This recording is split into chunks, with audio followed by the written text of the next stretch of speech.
نحمده ونصلي على رسوله الكريم اللهم صل على سيدنا ومولانا محمد النبي الأمي وعلى آله وأصحابه وبارك وسلم۔ میرے معزز خواتین و حضرات، گزشتہ درس میں بات یہ چل رہی تھی کہ کون سا لفظ ایسا ہے کہ جسے اللہ کے لیے استعمال کرنا چاہیے اور کون سا لفظ ایسا ہے جسے اللہ کی ذات کے لیے استعمال نہیں کرنا چاہیے، یعنی اسماء حسنہ کے درمیان میں یہ بات بھی تھی۔ تو ایسا لفظ جو عربی زبان کا نہ ہو اور یہ بھی پتہ نہ ہو کہ اس کو کس معنی میں استعمال کیا جاتا ہے، تو ایسے لفظ کا استعمال اللہ کی ذات کے لیے جائز نہیں ہے۔ اسماء حسنہ کے حوالے سے ایک بات یہ بھی ذہن میں رکھیں، بڑی ہی اہم ہے۔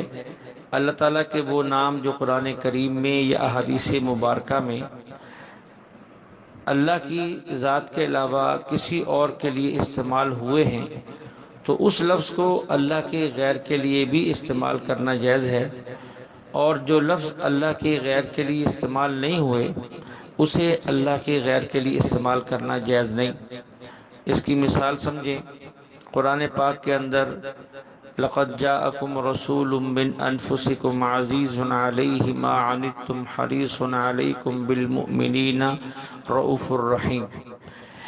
اس آیت میں رؤوف اور رحیم یہ جو صفات ہیں یہ اللہ کی بھی صفات ہیں، اور انہیں حضور علیہ السلام کی صفات میں بھی بیان کیا گیا ہے۔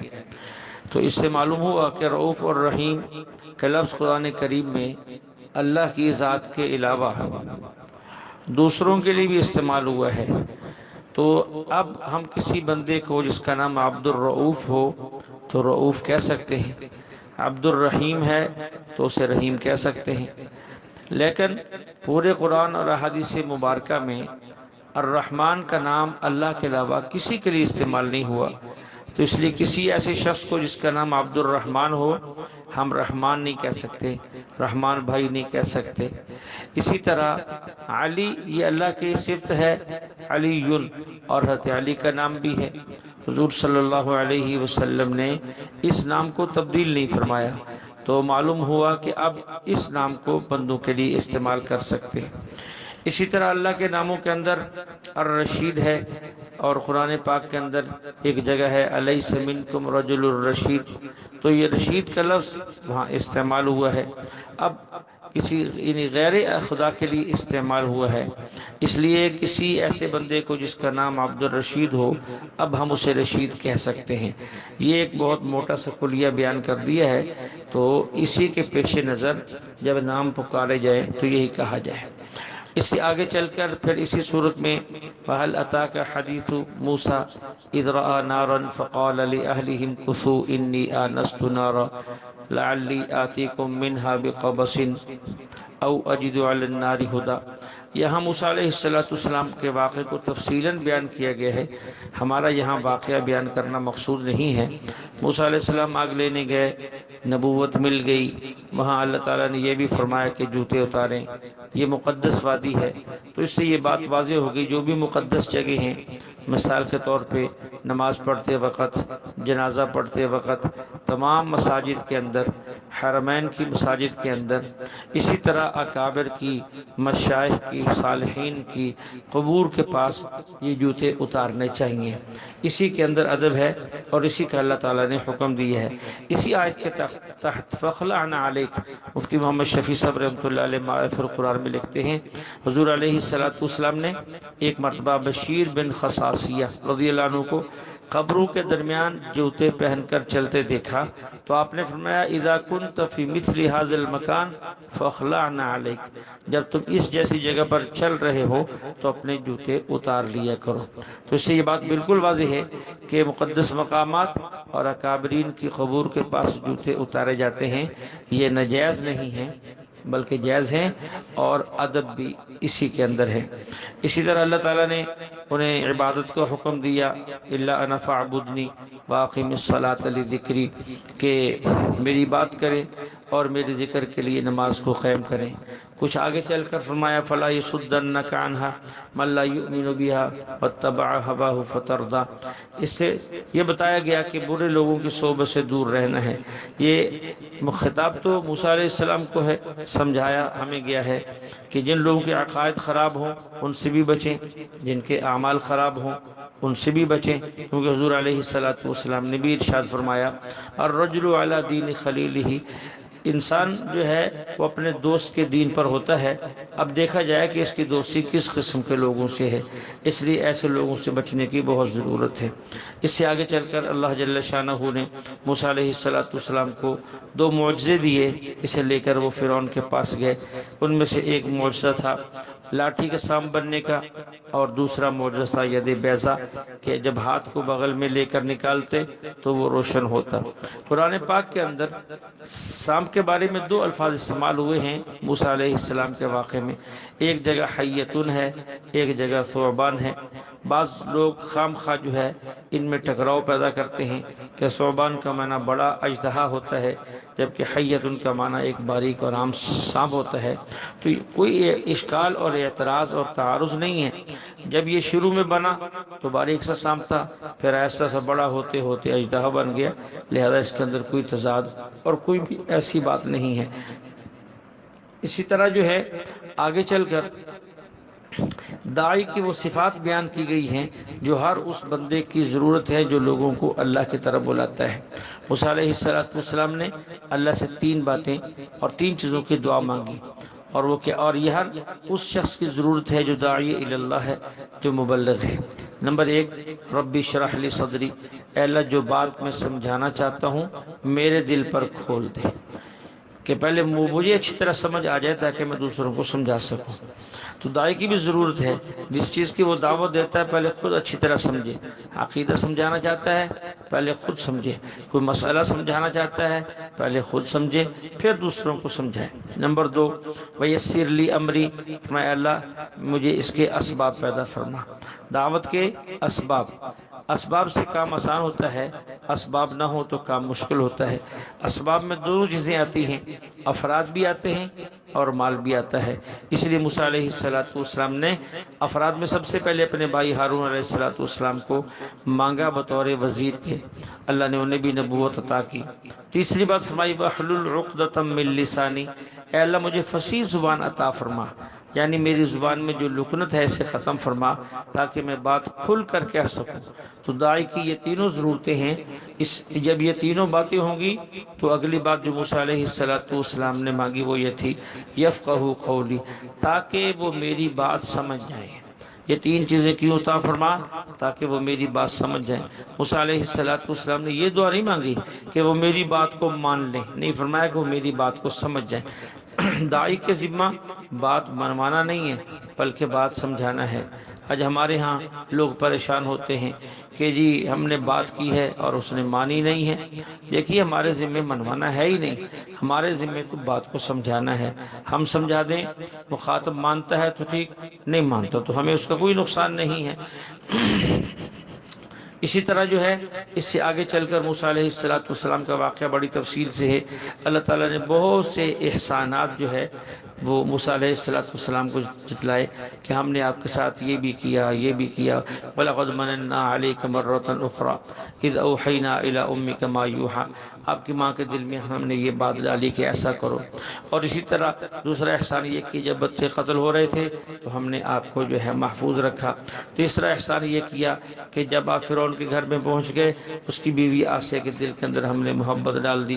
چوتھا احسان یہ کیا جب آپ کسی کا دودھ نہیں پی رہے تھے ہم نے حسب وعدہ آپ کو دودھ پلانے کے لیے آپ ہی کی ماں کے پاس پہنچا دیا تاکہ آپ ان کی آنکھوں کی ٹھنڈک بنو۔ اور پانچواں احسان یہ کیا جب آپ نے فرعون کی داڑھی پکڑ کر کھینچی اور اسے شک ہوا اس وقت بھی ہم نے آپ کو جو ہے ذبح اور قتل ہونے سے بچا لیا۔ اور چھٹا احسان یہ کیا جب آپ نے قبطی کو مار دیا تو ہم نے آپ کو بحفاظت وہاں سے نکال دیا۔ اور ساتواں احسان یہ کیا کہ آپ نے مدین کا سفر کیا، جب وہاں پہنچے تو ہم نے آپ کی وہاں شادی بھی کروائی اور امن بھی دیا۔ اسی طرح آٹھواں احسان ہم نے یہ کیا کہ ہم نے آپ کو نبوت دی۔ تو ایک نہیں، بے شمار چیزیں جو ہیں اللہ تعالیٰ نے گنوا دی ہیں کہ ہم نے آپ پر احسان کیے ہیں۔ میں نے چند ایک کا اختصار سے ذکر کیا ہے۔ اور پھر سب کچھ کے بعد اللہ نے فرمایا کہ اب تم جاؤ فرعون کی طرف کہ وہ سرکش ہو چکا ہے، اور دعوت کا طریقہ بھی بتایا، فقولا لہ قولا لینا، فرعون سے نرم لہجہ میں بات کرنا۔ لیکن ہمارے دوستوں نے ایک ہی بات پکڑ لی ہے، نہ پوری بات سمجھتے ہیں، نہ کوئی پوری بات بتلاتا ہے، اور نہ قرآن کو سمجھنے کی کوشش کرتے ہیں۔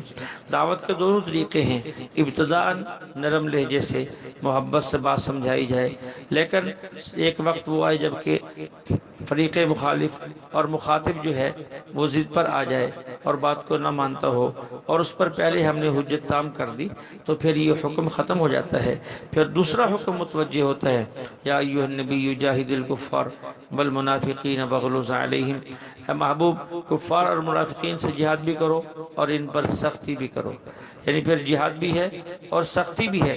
ابتدائی طور پر دلائل، پیار، نرمی سے بات سمجھانا، جب بار بار سمجھانے کے باوجود وہ نہ سمجھے تو پھر تنبیہ بھی جائز ہے، للکارنا بھی جائز ہے، اور نوبت قتال تک پہنچ جائے تو جہاد اور قتال بھی جائز ہے۔ تو یہ سارے مراحل جو ہے یہ اس دعوت کے ہی حصہ ہیں، اور دعوت ہی کے اندر جو ہے یہ ساری باتیں آتی ہیں۔ اس سے آگے چل کر جہاں جادوگروں کا مقابلہ ہے، وہاں ایک بات یہ بھی تھی کہ جب انہوں نے رسیاں پھینکی اور وہ چلنے لگیں تو موسیٰ علیہ السلام پریشان تھے۔ پریشانی ان سانپوں کی وجہ سے نہیں تھی، پریشانی یہ تھی کہ ان کی رسیاں اور لاٹھیاں بھی لوگوں کی نظروں میں سانپ بن گئی، اور میرا اژدہا بھی سانپ بن جائے گا، تو فیصلہ کیسے ہوگا کہ حق پر کون ہے اور باطل پر کون ہے، سچا کون ہے اور جھوٹا کون ہے؟ تو اللہ تعالیٰ نے فرمایا کہ آپ پریشان نہ ہو، انک انت الاعلی، غلبہ آپ ہی کو ملے گا۔ پھر واقعتاً ایسا ہوا کہ انہوں نے جو لاٹھیاں رسیاں پھینکی تھی، جو دوڑتے ہوئے سانپ محسوس ہو رہے تھے، جب موسیٰ علیہ السلام نے اپنا عصا پھینکا، وہ اژدہا بنا، ان سارے سانپوں کو نگل گیا۔ بات واضح ہو گئی، فرق واضح ہو گیا کہ معجزہ اور چیز ہے اور جادو اور چیز ہے۔ جادوگر چونکہ اس بات کو سمجھتے تھے، اس لیے وہ سجدے میں گر گئے کہ ہم ایمان لائے رب موسیٰ اور رب ہارون پر۔ تو فرعون نے ان کو بڑی دھمکیاں دی کہ میں ایسے کر دوں گا، تمہارے ہاتھ کاٹ دوں گا، تمہارے پاؤں کاٹ دوں گا، تمہیں سولی پہ لٹکا دوں گا۔ تو انہوں نے ایک ہی بات کہی کہ جو کرنا ہے کر لے، اب ہم ایمان لے آئے ہیں، اب تیرے کہنے پر ہم بدلنے والے نہیں ہیں۔ یہاں ایک بات یاد آئی، قرآن پاک کی آیت ہے وَلَا يُفْلِحُ السَّاحِرُ حَيْثُ أَتَى، کہ جادوگر کامیاب نہیں ہوتے۔ تو یہاں جو ہے بعض لوگ عجیب عجیب باتیں کرتے ہیں۔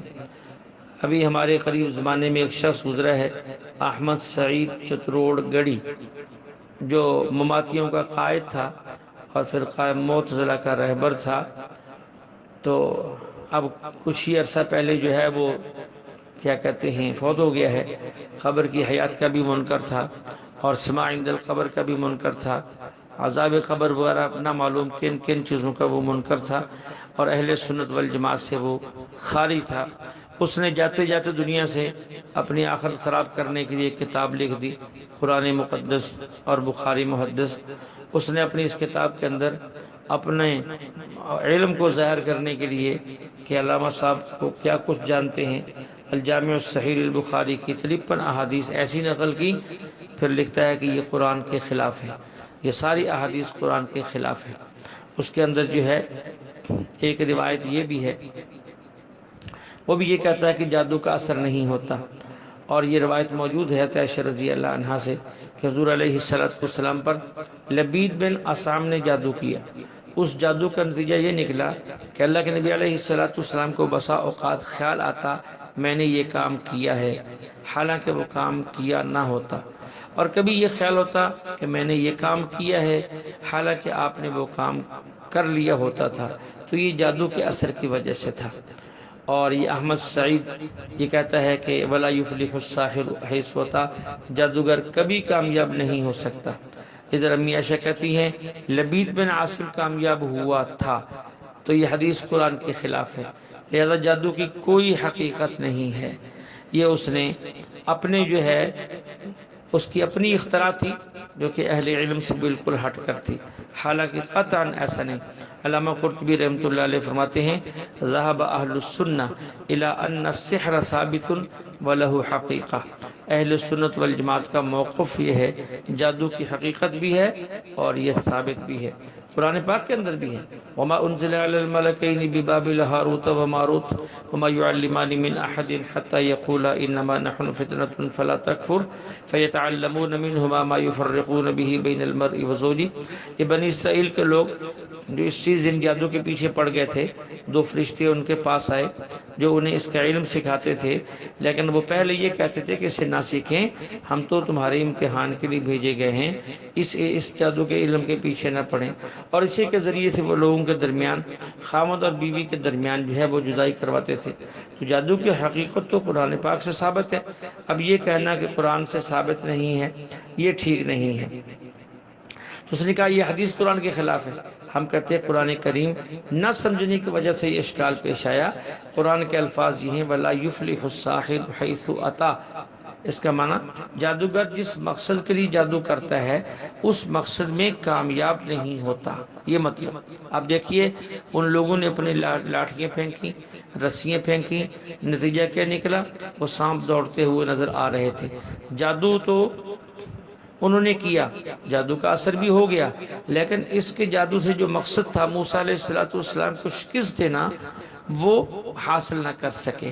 اللہ فرماتے وَلَا يُفْلِحُ السَّاحِرُ حَيْثُ أَتَى، لبید بن عصام نے آپ علیہ السلام پر جادو کیا تاکہ آپ دین کی دعوت نہ دے سکیں، اس جادو کے باوجود آپ دین کی دعوت دیتے رہے، تو جادوگر اپنے جادو میں کامیاب نہیں ہو سکتا۔ اس کا مطلب وہ نہیں جو اس نے لیا، بلکہ اس کا مطلب یہ، ایک مثال سے اس بات کو اور سمجھیں۔ کچھ لوگوں نے کسی عالم دین پر قاتلانہ حملہ کیا، مقصد یہ تھا کہ اس کو قتل کر دیں، وہ حملہ کرتے ہیں، گولیاں لگتی ہیں، وہ عالم زخمی ہوتے ہیں، اور کچھ دنوں کے بعد، علاج کے بعد وہ ٹھیک ہو جاتے ہیں۔ تو اب ہم یہ نہیں کہیں گے کہ وہ حملہ نہیں کر سکے، ان کے حملے کا اثر نہیں ہوا، بلکہ ہم یہ کہتے ہیں کہ انہوں نے حملہ کیا، حملے کا اثر بھی ہوا، صاحب زخمی بھی ہوئے اور کئی مہینے تک زیر علاج بھی رہے، لیکن حملہ کرنے والے اپنے حملہ میں کامیاب نہ ہو سکے، یعنی وہ ان کی جان لینا چاہتے تھے، جان نہ لے سکے۔ تو قرآن کریم میں بھی یہی ہے کہ جادوگر اپنے جادو میں کامیاب نہیں ہو سکتے۔ قرآن میں یہ نہیں ہے کہ جادو کا اثر ہی نہیں ہوتا، جادو کا اثر ہوتا ہے، جادو کا اثر ہونا اور ہوتا بھی ہے، اور جادوگر کا اپنے مقصد میں کامیاب ہونا ہوتا بھی ہے، لیکن دونوں باتوں کے سمجھنے میں فرق ہے۔ ایک یہ ہے کہ اس کا اثر ظاہر نہ ہو، یہ اور بات ہے، ایک یہ ہے کہ وہ جو ان کا مقصود ہے وہ حاصل نہ کر سکیں، یہ ایک الگ بات ہے۔ تو بس یہ خلاصے کے طور پہ عرض کر دیا ہے کہ جادو جو احادیث کے اندر جس کا ذکر ہے وہ قطعاً قرآن پاک کے خلاف نہیں ہے۔ اسی طرح جب موسیٰ علیہ السلام کی دعوت سے فرعون اور اس کی قوم نہ مانی تو ان پر جو ہے مسلسل عذابات آئے، بہت سے عذابات آئے، لیکن وہ پھر بھی نہ مانے۔ کبھی ان پر مینڈک کا عذاب آیا، کبھی ٹڈیوں کا عذاب آیا، کبھی خون کا عذاب آیا، اور کبھی جوؤں کا عذاب آیا، مختلف عذاب آتے رہے، وہ بار بار دعا کرواتے رہے، لیکن اس کے باوجود پھر جاتے رہے۔ بالآخر کیا ہوا کہ فرعون غرق ہوا، فرعون غرق ہوا، اور فرعون غرق ہوا، اس کی لاش کو اللہ نے نشان عبرت بنا دیا، آج تک وہ موجود ہے۔